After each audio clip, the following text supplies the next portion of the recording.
Hello guys, আজ আমি খাবো 20 টাকায় বাচ্চাদের খাবার। চলো যাওয়া যাক। চলে এলাম একটি দাদুর দোকানে, আর দাদুকে 20 টাকায় একটা ধূপকাঠি চকলেট দিতে বললাম। কিন্তু দাদু 20 টাকায় একটা চকলেট দিতে রাজি হলো না। তাই আমি 3টে চকলেট নিতে বাধ্য হলাম। সেই চকলেটটা আমি খেয়ে নিলাম, কিন্তু চকলেটটা খেতে মোটামুটি ভালো ছিল। এখন গাইস আমার কাছে 17 টাকা আছে, আর 17 টাকার মধ্যে আমি আর কি কি খেতে পারি চলো দেখা যাক। আমি আর একটি দোকানে চলে এলাম, আর পেয়ে গেলাম তেঁতুলের আচার।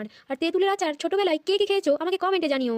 তারপর 2 টাকার তেঁতুলের আচার কিনে আমি খেয়ে নিলাম। আর আমার কাছে গাইস 15 টাকা বেঁচে আছে, আর আমি আর একটি দোকানে চলে গেলাম, আর দেখতে পেলাম ফুটবলের মতো চকলেট। সেটা আমি কিনে নিলাম, আর সেটা আমি খেয়ে নিলাম গাইস। এই ফুটবলের মতো চকলেটের ভিতরে গাইস জেলি ছিল।